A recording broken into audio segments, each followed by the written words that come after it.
What's up, everybody? This is Review Box. I know the lighting's a little harsh, but don't worry, we're working on it. But anyways, today we are going over the movie Supergirl, directed by Craig Gillespie, and written by Anna Nagira, I believe. Yes, and the movie just came out probably a week ago by the time this is out. Just to kind of go into the numbers, it was on a $170 million budget. Currently, June 30th, June 30th, Tuesday night.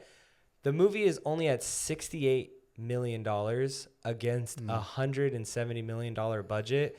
And for a superhero film, that's pretty bad. But unfortunately, I feel like that's kind of becoming the average since superhero films are kind of falling a little bit in box office numbers. And it's kind of Star Wars films right now, even though there's only been one. But Mandalorian and Grogu, yeah. I feel like the market's just really oversaturated now. Superhero movies just haven't been hitting as hard. Granted, I think Superman did pretty good as compared to like Fantastic Four, but I just feel like it doesn't hit as hard as they used to do. Exactly. Well, no, you know what's funny? Before we get into it, is like someone was saying like, how did Aquaman cross $1 billion? James Wan, man, and it's like that's because like this was before the pandemic, like, and the superhero fanatic was like. Any superhero movie was going to make numbers, even if it was bad. Yeah. And, the pandemic kind of snubbed that a lot, and we're kind of barely getting out of that. And I feel like the MCU has kind of been fumbling. And then, Superman's a good start. Supergirl, it's having a rough time out the gate, and we'll kind of get into that. Did you kind of want to give like a brief synopsis about the story? So it is based off a comic. We got this at the IMAX. Supergirl, Woman of Tomorrow, written by Bilky Evely. Sorry, she was the artist. Tom King is the writer. Sorry about that. Bilky Evely is the artist. It basically centers around the movie.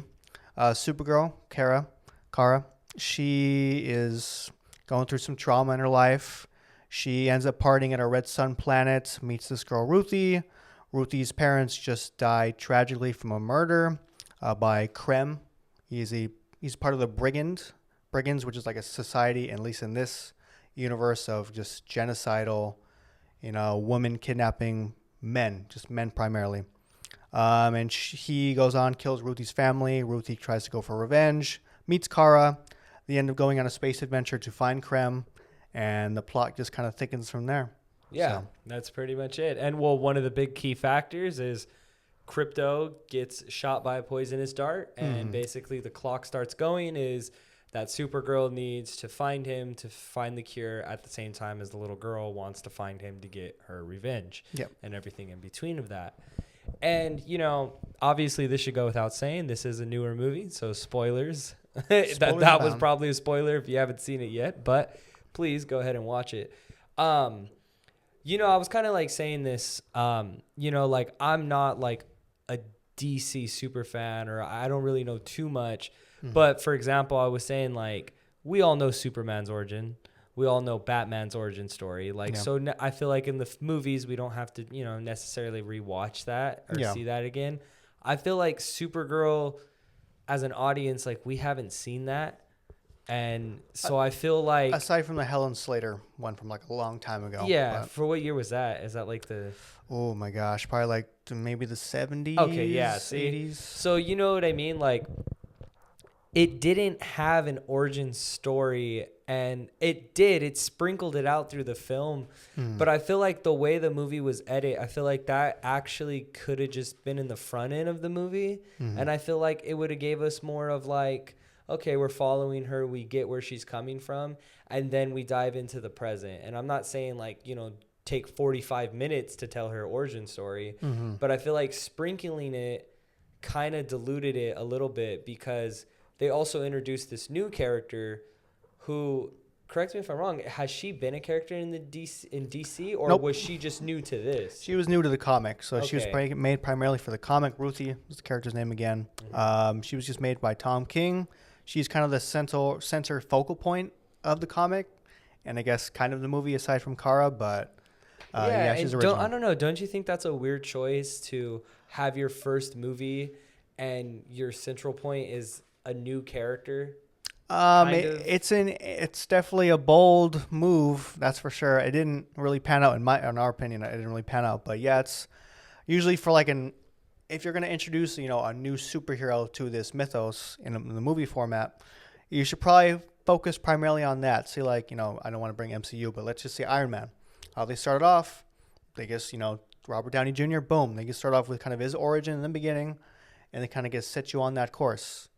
If they had, say, introduced, I don't know, Robbie Rocket as the central focal point of the first Iron Man movie, him instead of, Robert Downey Jr., it would just kind of throw you off. So it wouldn't build like that connection, because kind of from the trailer, I was like looking at Supergirl and I was like, you know what? Like I kind of like, I guess like my predictions, my expectations, like given I haven't read the comic that it's like adapted from. Mm-hmm. So I was thinking like, okay, like we're going to see a superhero dealing with like alcoholism and how it's affecting her day-to-day life and her being a hero. And she is kind of like the opposite of Superman, where he's like, whimsical and hopeful. And she's more like kind of like down in the dirt just because of like her past with like, she was way older than Clark was when she saw her whole planet get destroyed and people die. Obviously, Clark was a baby, didn't get to witness that. Mm-hmm. So it's like, yeah, that makes sense that Supergirl's a little more literally on the poster where it says whatever. Like, yeah, I get that, but I feel like the movie just didn't convey that. Like, I didn't feel that connection through it. Like, you know how people say like, oh, like, like how the fan base rejoices when Spider-Man's poor, and and his life's going horrible. Like, I wanted to see that with Supergirl in the sense of like, oh, like she's alcohol's a problem in her life, and it's like, I feel like that becomes like relatable as a viewer. Like you're watching it and you're like, wow, like, oh, she's a superhero, but she's still dealing with like alcoholism, which some people are. I'm not saying that I necessarily do. But I'm saying like, to watch that, like, that's kind of like that realism about it. Like the thing, and it kind of like, it connects with Superman too, because in Superman, his whole thing was like, no, like, that's where you're wrong about me, Lex. Like, I am human, the whole human speech. So it's like, it kind of plays into that differently with Supergirl. And that's kind of what I expected going into this film. Okay. And I will say that I feel like her use of alcohol felt more as like an aesthetic than it did like a narrative story, or like it did as like a character development of any sorts. And that's kind of what like I was like, really, like I was all invested. I really wanted to be like, all right, let's go Supergirl. Like, this is sick. Like, she's going through this, but I want to see her overcome this. And I didn't feel any of that. It was more of like, oh, this little girl wants revenge, and revenge is not always like what you should go for. And that's where it kind of like, I was like, wait, what? And then, but I will, okay, big spoiler. I did like how she killed the main villain at the end. Because it was like, okay, cool. She told the little girl, like, no, revenge is not the way to do it. And then she goes up to him, and then she just straight stabs him, which is good, because I'm like, okay, cool. Like, she does things differently. But I don't know. What are your like overall thoughts on that? Sorry. No, you're good. It's all right. You're all choked up. Getting emotional from the film. No, I'm just kidding. But it's like, all right. So to bring it back to what some of your thoughts were about the alcoholism part, it's not a very big part of the comic. That's just primarily the first issue. And it kind of gets dropped after like Krypto gets injured. That's the inciting incident. And then Ruthie and her go on the space odyssey, different planets. Ruthie again is the kind of the main focal point of the comic for the most part. And they just go to different planets and they just see a lot of messed up stuff. Beautiful artwork. I'm just gonna show you. Just look at the art. I think just gonna leaf through it while I talk.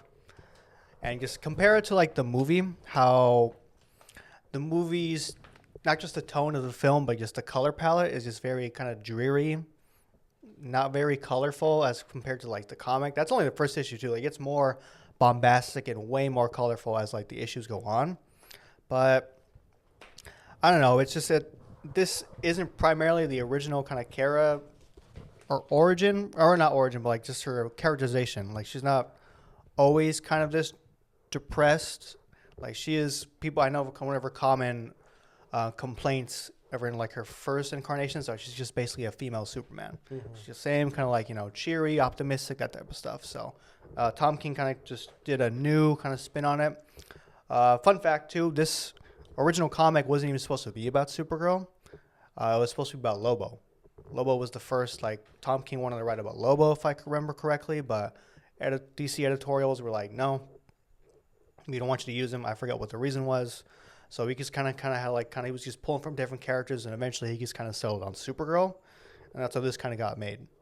But I don't know, just just as we like, so the inciting incident of Crypto, like, just say, let's touch on that first. Mm-hmm. Did you really feel like, not that obviously it was important, but like it was like getting touched on a bit more? Like, just did you feel the sense of urgency from Kanekara? No, and that was the issue is like, I feel like, okay, yes, like Crypto's poison. I don't want Crypto to die. Obviously, yeah. And I'm like, okay, I'm pretty sure they're going to save the dog at the end of the movie.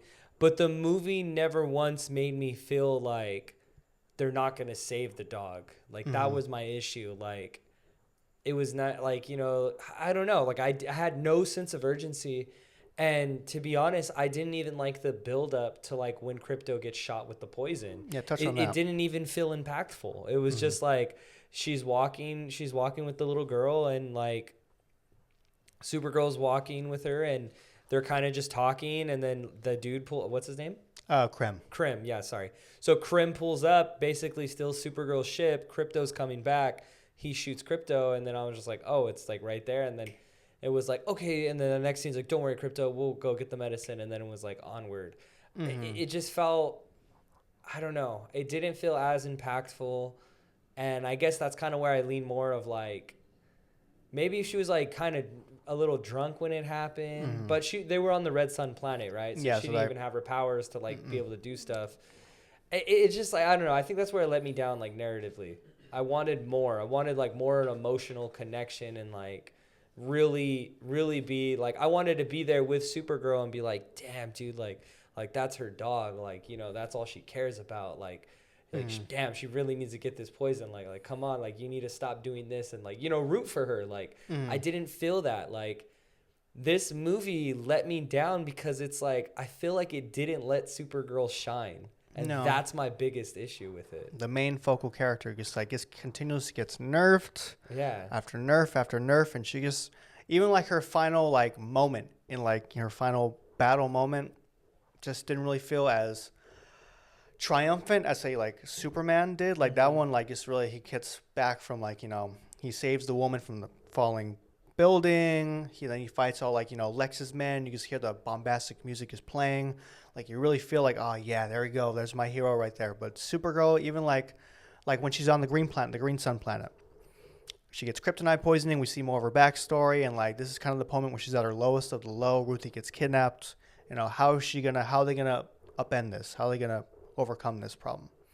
And then eventually, obviously Kara overcomes her adversity and puts on the Supergirl costume. I wish we could have played more into that, like why she just refuses to wear it. Like, she Thank you. Yeah. It's just, 100%. You could have tied that into like, just could have written that in a better way. But to focus on that, just when she finally puts on the suit, Ruthie sees her in the sunlight, that's supposed to be like the big moment. Like you're like, there she is. There's the goat. Yeah, exactly. But it's like, I didn't. It falls flat. It falls flat a little bit. I 100% agree with you. Like the thing with the suit is like, I understood at first, like, okay, yeah, she doesn't want to wear it because she's like, yeah, Clark's thing is hope and this, and that. And I just feel like it didn't build more to it. Like, let's just say this, like, when we went to go see Spider-Man 3 in theaters. Sam Raimi's. Yeah. Sam Raimi's Spider-Man 3. This was what, the 20-year anniversary of that almost 20-year anniversary? It came out in 2007. Yeah, it did. Okay, so look at almost 20 years. That movie's almost been out for 20 years.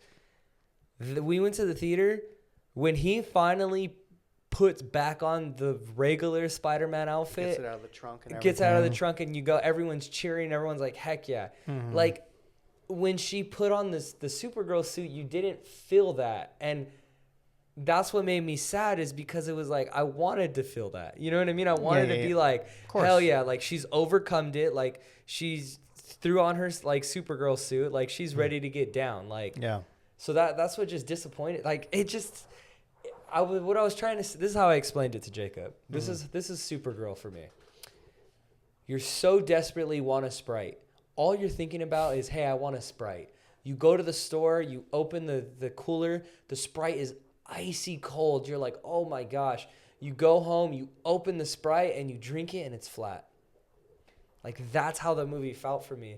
And I wanted it to be good. I wanted it to be crispy. Of course, no one ever, I mean, sane people don't go into movies saying, yeah, I want this to be bad. I want this to suck. But it's like, no, like we all, of course, we're coming out of Superman. You know, we want this to be just as good, if not better. Yeah, and refreshing. And it's like, it's the new DCU. It's a new perspective. Like, and everything. Because it's like, this is Kara's first introduction to this universe, like Supergirl's introduction. Like, you got to hit it off with a bang, man, because obviously everyone, like you said, everyone knows Superman, his whole origin. A lot of people, for instance, you didn't really know much about Supergirl's origin. So this is kind of your first kind of inkling into it, your first little peek. And now you're coming out of it being like, it was okay. It was kind of, so that's like it's just like you said, it fell flat, and that sucks. And there are a lot of instances of this movie I was just like, a lot of things were just falling flat. Like the music. I want to ask you about the music. Like, did you, aside from the middle, which I love that cover that they put, I know I heard that they were going through they were having trouble with that final scene, just what music to put. They ended up picking that one out of, I guess, a bunch of other ones. Yeah. But just throughout the whole movie, just all the music, there wasn't a lot of original music I noticed, but like just a lot of the choices that we're making. Do you think they were used good? You know, like I thought about it and I slept on it. I just feel like, if music's in the DCU, if music's playing a big role, since it kind of was in Superman, it kind of is James Gunn's thing. Like, obviously, he's not the first person to ever use music in a movie, but Edgar Wright, you know what I mean. So I feel like it just wasn't that many bangers, I guess. But, to each his own. Some of these songs could have been bangers to people. I'm not going to lie. Once I thought about it, the very last fight scene with the last song, that one was actually really cool. Like, the thing is, see, that's another thing. That last fight scene, when she's fighting, and I see him, like, I can't even remember the little girl's name. That's, like, Ruthie? Ruthie. Like, okay. It's like baby.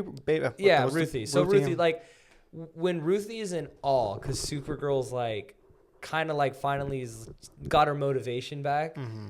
I wanted to feel like Ruthie, but I didn't, because the movie didn't build it up to be. Well, to keep in mind that way too. It's like when she first saves Ruthie, like we just had Kara like get kryptonite poisoning by the sun, the green sun, and then all of a sudden she's back, she's kicking some butt, and then she gets shot by two kryptonite arrows. It's like we just went through this, so we just saw her overcome this poisoning. Why do you have to do it all over again? Like, this is again just constantly nerfing her.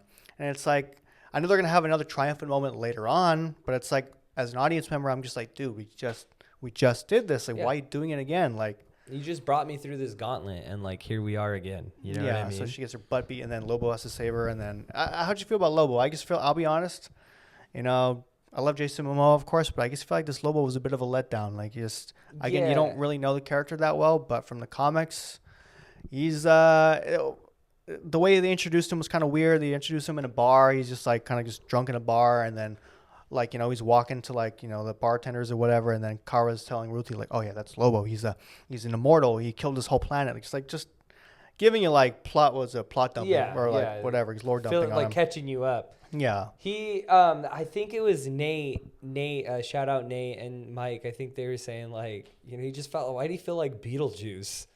He sounded like his Why do you sound like Beetlejuice? And I was like, okay, I kind of see that. I just feel like that was another thing about the film is like Lobo was cool. I kind of don't see why he was needed to be in it. Again, I think they were just kind of hearkening back to like the original idea. So let's put him in there. And I think like Krim, right? Yeah. Let's call him Cream. If you don't remember his name, let's call him Cream. Nah, just Krim was just a letdown. Because, all right, I want you to look at the original Krim. Yeah. As compared to, he's like, I have the source material. Let's look at the original source material. So, okay, look at this handsome mofo right there at the bottom. He looks way better That's looking. That's him? No, the other one. Oh, that's him? Yeah. Yeah, I would have preferred that than the piercing dude that looks like he's from Guardians of the Galaxy. And keep in mind that's all right. So I'm gonna bring it back to like the beginning, literally the first issue or the first page. The reason why, so Ruthie originally in the comics, she has a bunch of brothers, one mom, and a dad. The dad, same thing. Well, it's just the dad that dies, not the whole family. In the movie, the whole family dies, but she only has one brother. But in the comic, just the dad dies. I think I told you a little bit about it. Like, Krem is like part of this thing called the King's Regent, I believe. He just goes around under incognito, just talking to random citizens, like trying to see if they're loyal to the king.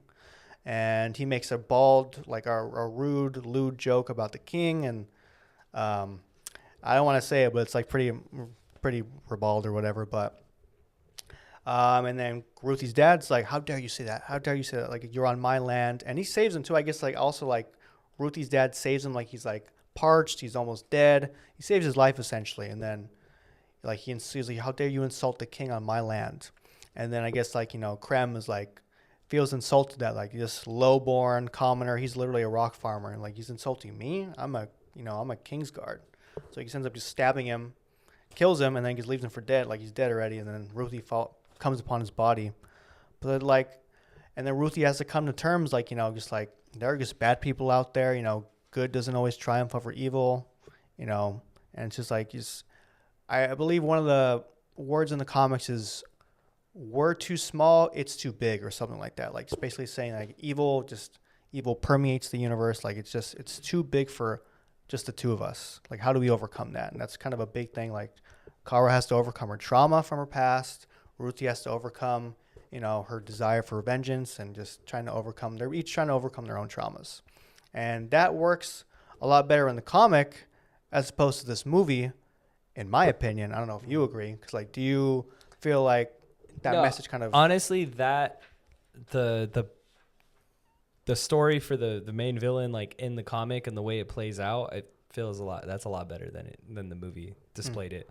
And I feel like they could have done so much more adjustments on it. Well, keep in mind also, we also learned this, that I think the writer of this movie didn't read the comic basically, or like maybe got some cliff notes. Like didn't I send you that? Like no, it was the director, wasn't it? That the director didn't have the intention on reading it. Director before? And I think the writer too. I found this out too. Lord. I think like she just like, because she got the writing or the ending totally wrong. Like she was in her quote from Variety, I think she was like, "Oh, like I wanted like how Ruthie." I guess I'll have to spoil the ending of the comic because it happens differently in the comic. Like Kara doesn't kill Krem, Ruthie doesn't kill Krem in the end.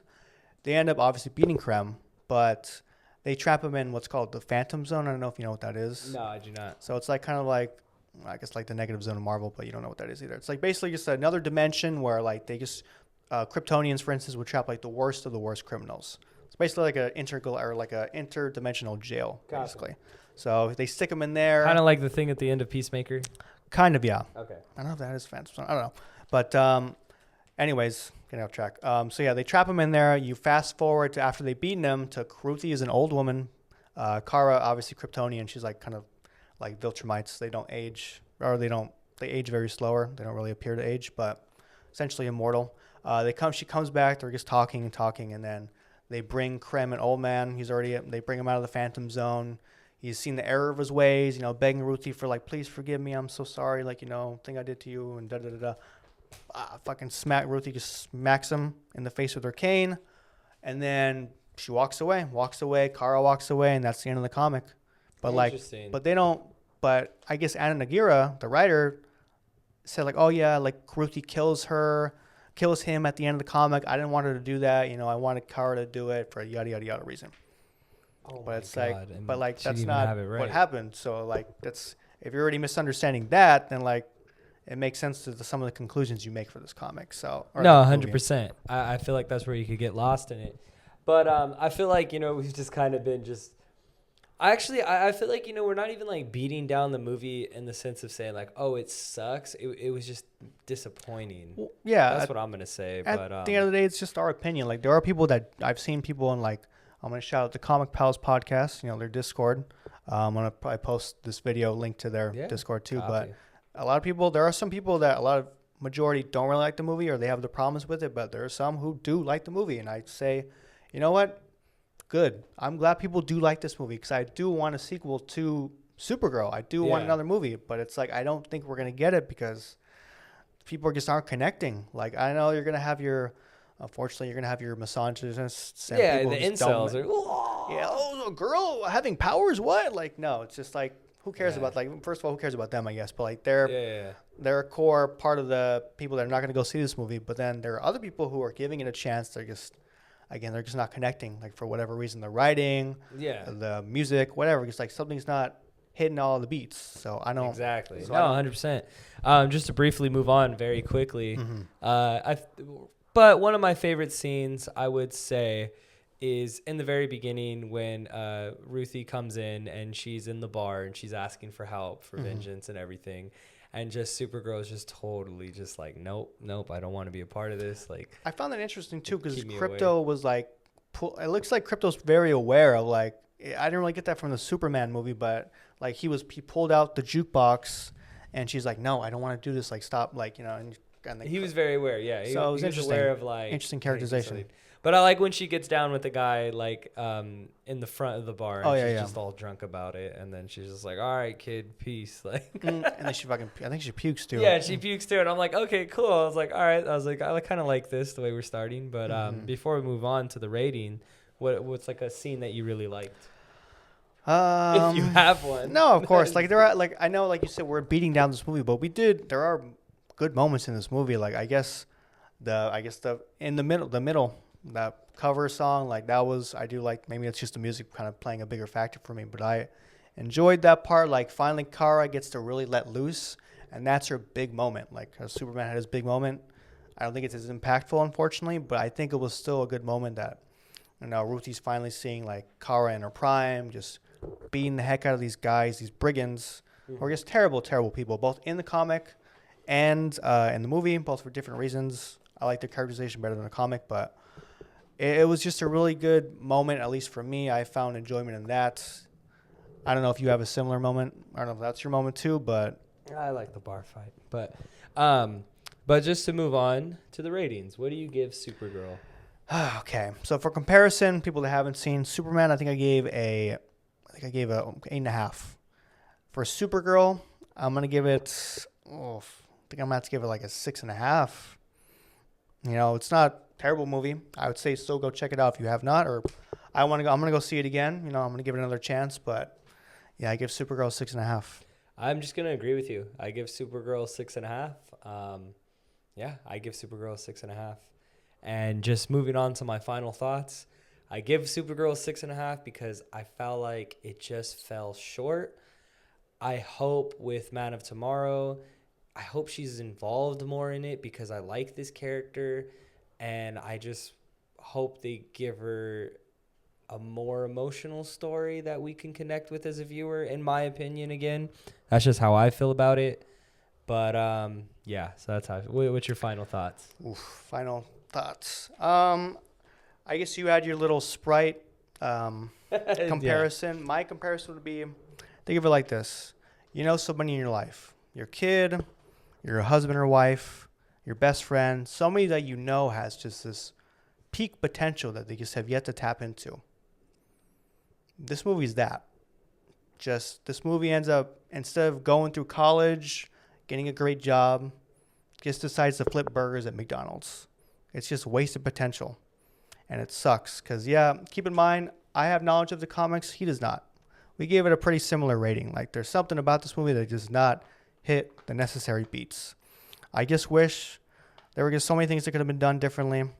The music, for instance, like, of Kara, if you're going to have music play a pivotal point in this movie, why don't you have her, like, you show scenes of her, like, maybe Kryptonian music's different to Earth music.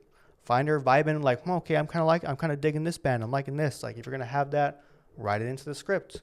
If you're going to have Krypto, again, like in the comic, you're going to have it be a pivotal point of him getting injured. So let's see more scenes of Krypto. You see the origin of their meeting, but like let's see more of bonding moments so we as the audience member can really see like this is his family, this is her family. Her only, aside from Clark, which I wish, by the way, love every scene he was in.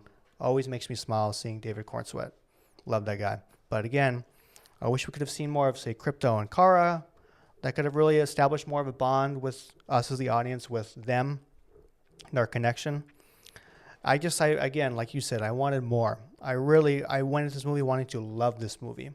I wanted to love it so bad, but it sucks that I have to walk out and be like, it was okay, 6.5, I guess. So, like you said, I really pray and I hope Millie Alcock has more to do. Supergirl has more to do in Man of Tomorrow. I think in an interview that she did recently that she has a part in the movie that she didn't see coming or something, just a bigger part. She was like, whoa, I did not expect that. So I kind of look forward to that. That's good. I hope, dude, please, justice for Supergirl. Gosh, I hope so. And I pray that I don't think it's going to happen, but I hope we get a sequel or something for her. Yeah, I do too. I wouldn't mind seeing another adventure with her. But this has been Review Box. Please go see Supergirl. And like always, we will see you on the next one. Until next time.